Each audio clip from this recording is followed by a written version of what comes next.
Hello! Welcome back to Drunk Storytime with Quefish. I'm Quefish, and I was in a liquor store. I know, big shocker, right? I was in a liquor store a couple weeks ago, and as I was leaving, walked by everything, and out of the corner of my eye, I saw something, and I'm like, that's coming home with me. And the theme for the videos this evening is going to be wives. Looking for and found a bunch of wives fix to go with my pink party. So, oh dear. And it's a cage. This should be fun.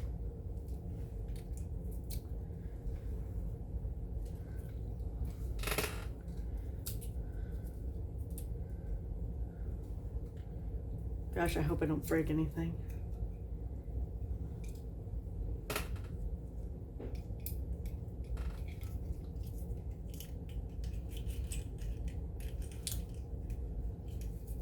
It's not coming off. I'm probably gonna regret this, but the cage is not coming off on its own, so.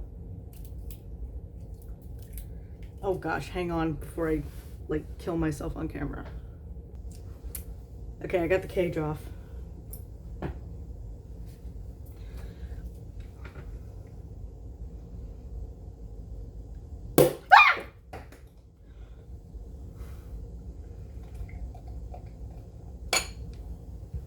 I'm a professional. I have no idea where that went. Probably step on it in the middle of the night. Alright, so pink party.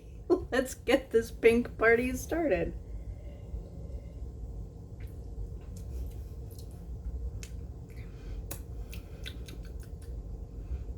I always forget to account for the fact that there's going to be bubbles. It's not bad. This will probably end up with a little bit of Chambord in it later. But anyway, I'm gonna get all my stories lined up. I'm gonna get this started in earnest, and I'm gonna go try to find that fucking cork. Back in a few. I'm back. It's bubbly. So I did end up having to put some Chambord in it. Not much. Less than you've probably seen me do before. But this pink party is not bad. So I've had some pink party. Let's get this pink party on the road. So I have story. This one is called Antonia J. Crowley Hates Waiters by WriteItOtt. WriteItOtt. This one is rated T for teens.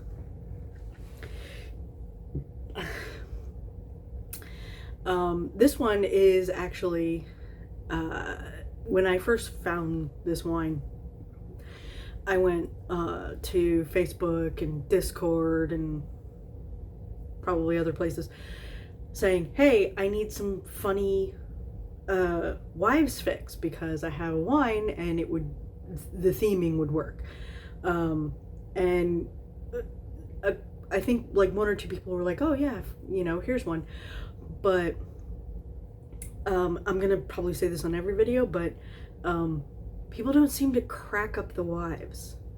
I'm not entirely sure why that is, but there are not nearly, in my searching, there aren't nearly as many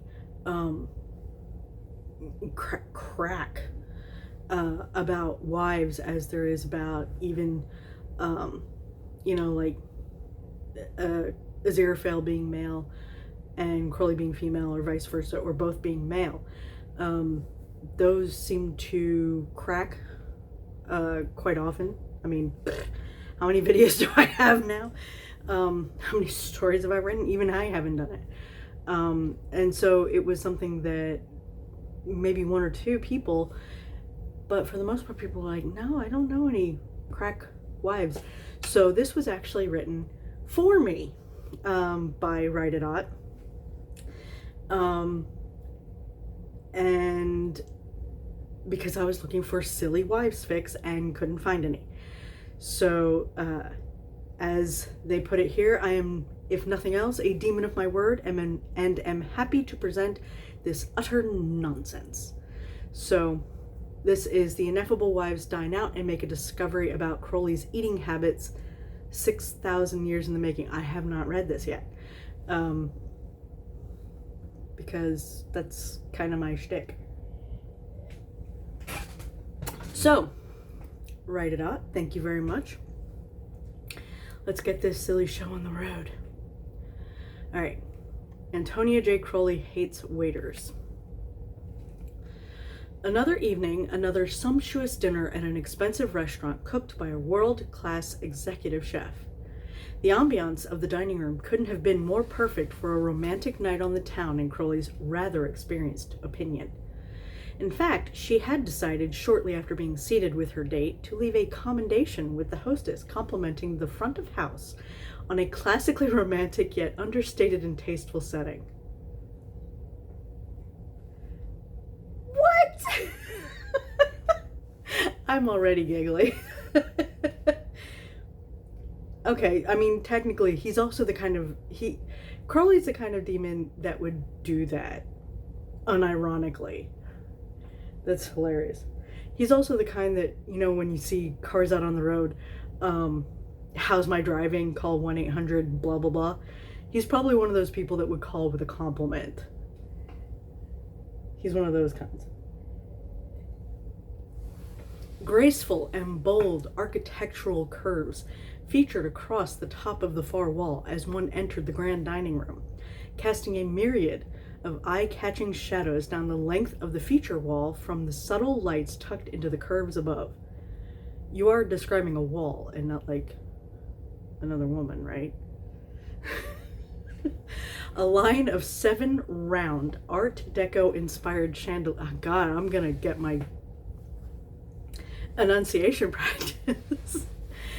A line of 7 round Art Deco inspired chandeliers hung down the length of the vaulted room, casting an inviting, incandescent light that reminded one of the golden pre-dawn hours of the day. Sweeping curved banquets divided the expansive dining area in half, with curves that mirrored the architectural feature wall in a calming, zen-like wave, and created nearly private pods for those lucky or wealthy enough to be seated there. Golden-hued wooden tables sat spaced out along the edges of the room, in between sweeping draperies that hung from the ceiling in delicate waterfalls of fabric to create a colonnade, and ensured the diners at the tables felt as private and VIP as those in the central banquets. Banquets? Even the table settings were lavishly understated, with no typical fine dining white tablecloths, only a sheer golden tulle that lay across the warm tones of the wooden tables like the finest strands of metal, and reflected light onto the cut crystal candle holders and glassware. This is a hell of a restaurant. I want to go there.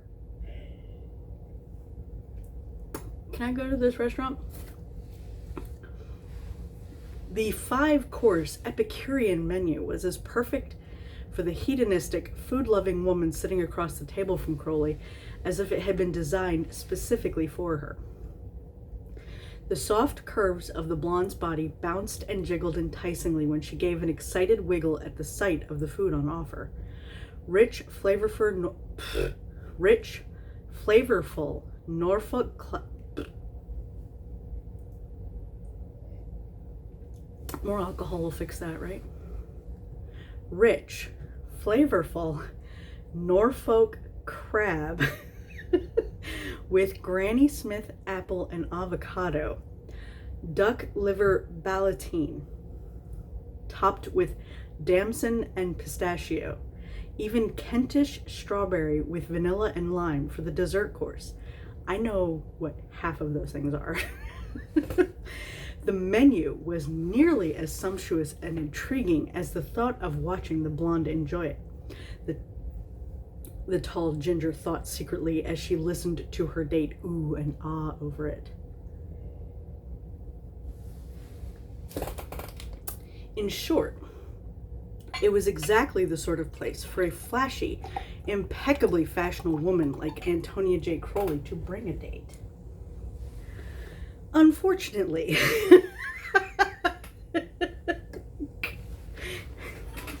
of course, everything had to be perfect except the parts that matter. Unfortunately, the aesthetic was as far as her appreciation extended. The first course and the second course arrived with ill timing. I hate that. The blonde being nearly finished with both courses before Crowley even before Crowley even received her own. And the feature course of Cornish turbot in a champagne reduction with leeks and caviar was nearly stone cold by the time it appeared in front of the increasingly aggravated redhead. Damn. Okay, I thought timing, like by timing you meant that the main course came too close to like the previous course. I hate that when they're like, here's your appetizer and your encore and your entree. Thanks. But holy cow, they brought one and not the other. That's wrong. Excuse me. In fact, gosh, this is bubbly. In fact, the only thing keeping the woman in her seat and not turning her legendarily lethal temper on the manager and the head chef was the fact that her companion was still happily experiencing her meal, with occasional wiggles of delight and barely contained moans of contentment. Yeah, until she gets her lips around Crowley's entree, which is stone cold. Because we know that that's what Crowley ordered it for, right? When the third course plates were taken away, both the waiter and Crowley's enchanting date eyed the more than half plate in front of the redhead, but the discerning waiter decided not to further test the patience of the already seething woman and did not ask if everything had been all right with the fish course. Tony, sweetheart, is something wrong with the cuisine? Zira ventured, sipping the crisp white that had been paired with the fish. Oh, that would be even worse, wouldn't it? If they had paired the wrong wines with the entrees as well. That place might just have burned down after closing.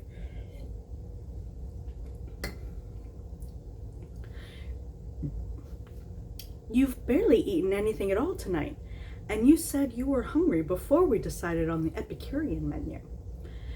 Tony fixed the blonde with a withering look over the top of her Valentinos. I don't have Valentinos.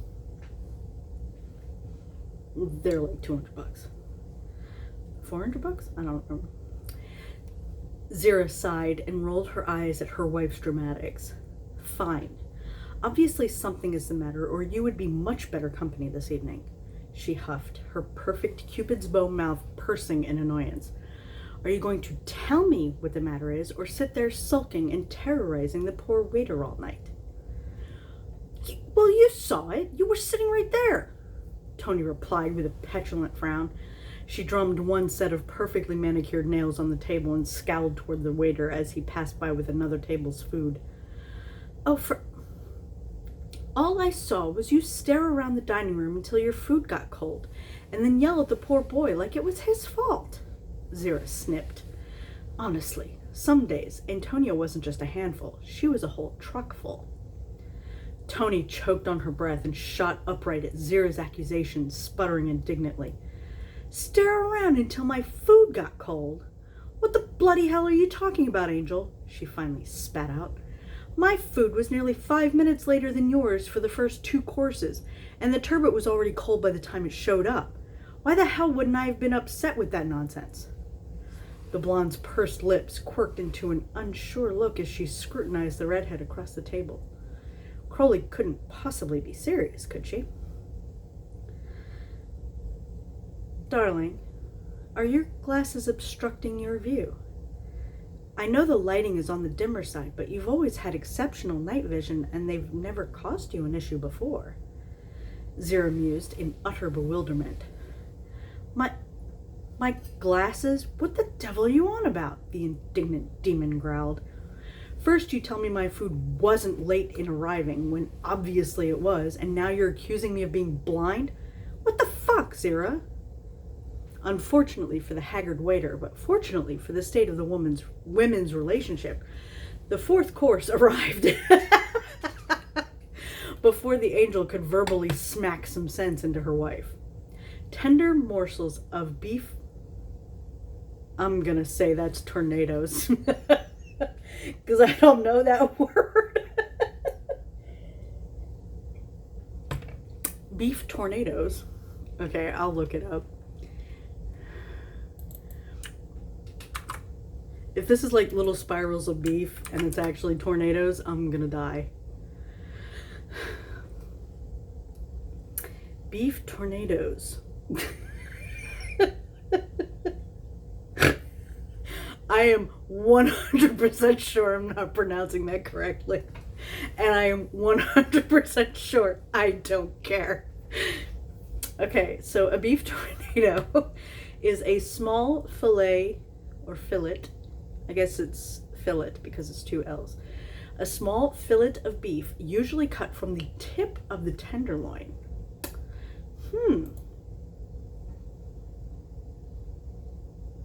Often cooked with bacon or lard. Well, I learned something new. And I learned that I am definitely going to ask for beef tornadoes at some point if I ever see it on a menu.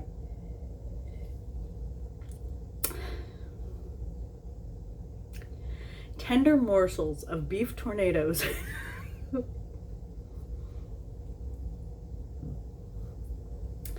with lovage and delicate slices of smoked bone marrow. Is that a thing? Is that really a thing? I am so uncivilized. Were set gingerly in front of the blonde and the redhead, and the paired red wine was poured for both before the waiter quickly beat a hasty retreat from the table. Zira looked delighted as ever, and gave her customary wiggle of anticipation before picking up her utensils to dig in. Good Lord! Her annoyance at her wife forgotten in the face of such culinary delights. Her annoyance was quick to reassert herself, however, when the demon across the table scoffed in disbelief again and began craning around in search of the waiter once again. Crowley, what is your problem? Just enjoy your food. You haven't even tried it yet. How do you know there's anything wrong with it yet? She sighed. The redhead stared at her wife as if the voluptuous blonde had spontaneously grown another head. Haven't even tried it yet. Of course I haven't tried it yet, you daft twit. They've only brought yours again. Crowley, this isn't funny, Zira stated seriously. You wanted to come out for date night, and all you've done since we've been here is complain, harass the waitstaff, and make an exceptional effort at ruining what should have been a nice evening. What is wrong with you? I'm hungry, Angel. You've gotten to eat 3 whole courses so far, and all I've had is cold simulacrums of things I was really looking forward to eating. Crowley hissed in genuine distress. Oh, good Lord. Zira gasped, suddenly so blinded by the proverbial light bulb going off in her head, she was surprised it wasn't visible to the rest of the room. That would be hilarious. A passage from a herpetology text she had recently acquired at auction flashed through her mind. Crowley watched in utter confusion and curiosity as Zira reached across the table to grab something in front of the demon, and voila! Suddenly there was a plate of food in front of the bewildered redhead. How did you do that without me feeling anything? Antonia J. Crowley, you beautiful fool. Zira chuckled fondly as she watched her wife enthusiastically dig into her food, the beef tornadoes. What? Oh. Crowley froze, mouth full of marrow, and eyes wide behind her glasses. I didn't use a miracle, love. All I did was jiggle the plate around so the food moved. The angel very nearly giggled at the expression of shock on the other woman's face, but managed to keep a lid on it by clearing her throat and taking a bracing sip of her wine instead. Good strategy.